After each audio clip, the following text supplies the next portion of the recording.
जल्द पहुंच।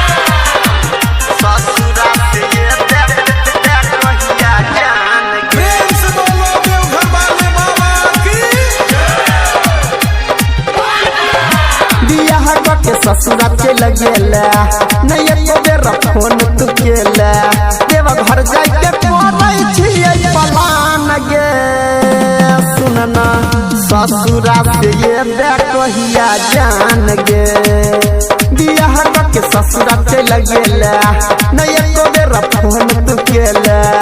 बियाह के ससुरा के लगेला नहीं एको बेर फोन तू केला।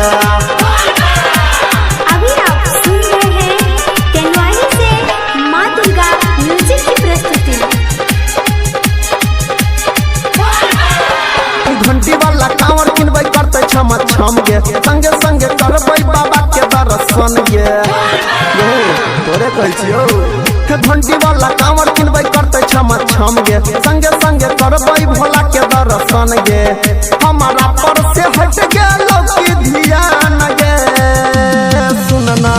ससुरा से अइबे कहिया जान गे बियाह के ससुरा के लगेला नहीं एको बेर फोन तू केला बियाह के ससुरा के लगेला नहीं एको बेर फोन तू केला।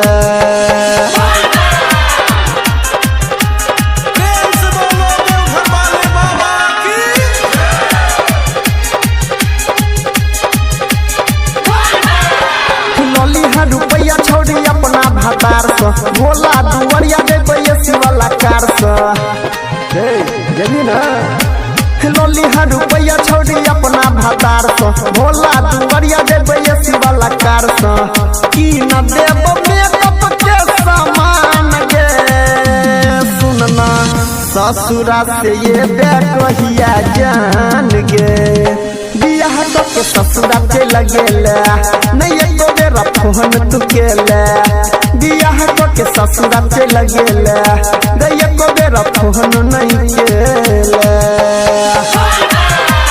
अभी आप सुन रहे हैं तेनवारी से माँ दुर्गा म्यूजिक की प्रस्तुति।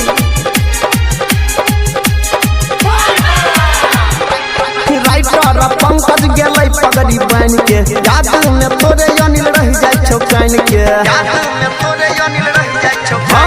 राइटर पंकज गेलै पगड़ी बन के याद में तोरे अनिल रह जाय छौ कान के जल चढ़ेबै होइते बिहान गे सुनना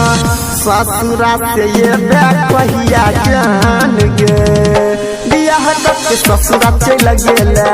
नहीं एको बेर फोन तू केला बियाह के ससुरा के लगेला